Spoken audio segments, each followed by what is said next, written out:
ہم بڑے روحانی لوگ تھے، روحانیت ہمارے پاس تھی، روحانیت ہم سے چلی گئی۔ آپ میں سے زیادہ تر لوگ ایسے ہیں جو یہ سمجھتے ہیں کہ شروع میں ہمارے پاس روحانیت تھی، اور روحانیت کا جو اشارے یا نشانیاں بتاتے ہیں آپ لوگ مجھے، وہ یہ بتاتے ہیں کہ آپ کو مستقبل کا پتہ چل جاتا تھا، آپ کو یہ پتہ چل جاتا تھا کہ فلاں آدمی مرنے والا ہے، آپ کو لوگوں کے دلوں کا حال پتہ چل جاتا تھا، آپ کو ایسا آپ کا پاور ہو جاتا تھا کہ آپ جو کچھ واقعہ ہونے والا ہے وہ آپ محسوس کر لیتے تھے۔ لیکن اب افسوس کی بات یہ ہے کہ وہ ساری چیزیں آپ سے چھن گئی ہیں۔ یہ سوال لے کے بہت سارے ایسے سبسکرائبر ہیں جو مجھ سے پوچھتے ہیں۔ دیکھیے، پہلی بات، روحانیت کا مطلب ہرگز یہ نہیں کہ آپ کو مستقبل کا پتہ چل جائے، یا روحانیت کا مطلب یہ نہیں ہے کہ آپ کو کسی کے مرنے کا پتہ چل جائے۔ یہ پیشن گوئی، یہ پاور کوئی دوسرا پاور ہے۔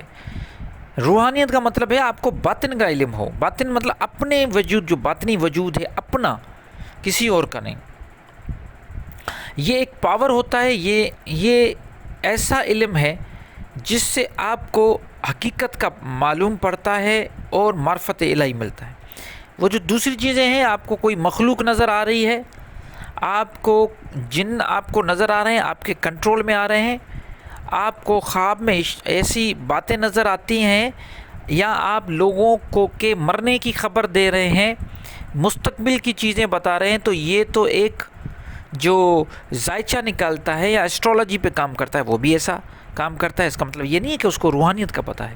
ایسٹرولوجی میں بھی ایسا ہو جاتا ہے۔ پرانے دور میں بادشاہ اپنے ساتھ ایسٹرولوجسٹ رکھتے تھے تاکہ ان سے یہ پوچھیں کہ فلاں جنگ میں مروں گا یا نہیں مروں گا۔ ان کو پتہ، وہ پوری ایسٹرولوجی، وہ ایسٹرو چارٹ بنا کے چیک کرتے ہیں۔ آج بھی ایسے لوگ ہیں، بالکل یہ علم موجود ہے۔ اس کائنات میں علم بھرا ہوا ہے۔ لیکن روحانیت کا تعلق، میں ہمیشہ یہ کہتا ہوں کہ آپ کے روزمرہ کی زندگی گزارنے اور کریکٹر کے ساتھ ہے۔ آپ کا کریکٹر کیسا ہے، آپ نے اپنے اندر کیا کام کیا ہے، آپ کو یہ معلوم ہونا چاہیے کہ آپ یہاں پہ کیوں آئے ہیں، کس لیے آئے ہیں۔ چلو جی، اب مسئلہ یہ ہے کہ روحانیت چلی گئی، چلیں اب واپس کیسے لائیں؟ روحانیت جو چلی جاتی ہے، اس کا سب سے بڑی وجہ اور زیادہ تر لوگوں میں نے یہی دیکھا ہے، وہ یہ ہوتی ہے کہ غرور، تکبر، خود کو دوسروں سے بہتر سمجھنا۔ جب آپ کے پاس چھوٹا سا کوئی علم اللہ کی طرف سے آ جاتا ہے تو آپ تکبر کرتے ہو، چاہے وہ شو کرو نہ شو کرو، لیکن اپنے اندر میں آپ کو فیلنگز آ جاتی ہیں کہ میں کوئی خاص آدمی ہوں۔ تو یہ جو تکبر ہے، یہ صرف اللہ کی ذات کو زیب دیتا ہے۔ باقی تکبر وہ چیز ہے جس نے ابلیس کو قیامت تک لعنتی کر دیا۔ یہ تکبر آپ میں جو پیدا ہوتا ہے، یہ ابلیس کا ہی وسوسہ ہے۔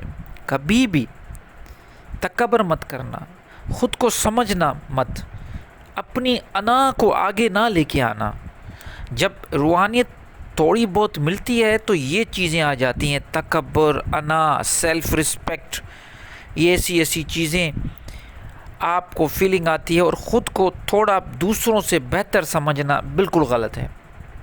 اپنے آپ کو اندر میں دیکھو، یقین مانو آپ سے برا، جب میں خود کو دیکھتا ہوں تو مجھے ایسا لگتا ہے کہ مجھ سے برا کوئی نہیں۔ جب یہ فیلنگ آتی ہے کہ مجھ سے برا کوئی نہیں، تو پھر کیا ہوگا؟ ہم خود کام کریں گے اپنے آپ پہ اور بہتر کریں گے، بہتر سے بہتر ہونے کی کوشش کریں گے۔ اپنے اخلاق، اپنے معاملات، جو ہمارے رشتہ دار ہیں، جو ہمارے آس پاس کے لوگ ہیں، جو ہمارے بزنس پارٹنر ہیں، یا ہم جہاں پہ ہم جاب کرتے ہیں، نوکری کرتے ہیں، ہمارا سرکل جو ہے، وہاں پہ ہم اپنا اخلاق کو بہتر کریں گے۔ اب واپس کیسے روحانیت کو لے کے آئیں گے؟ یہی تکبر ہمیں گرانا ہے، بت گرانا ہے اپنا۔ یقین مانیں، اور کوئی راستہ نہیں اپنے تکبر کو کنٹرول کرے، اپنی انا کو مار دیں، اندر میں جو خود پسندی ہے یا خود کو دوسروں سے بہتر سمجھنا ہے اس کو ختم کریں۔ آپ یقین مانیں جو کچھ آپ کے پاس تھا، جسے آپ کوئی بھی نام دیں، اس سے دگنا اللہ تعالیٰ آپ کو دے گا۔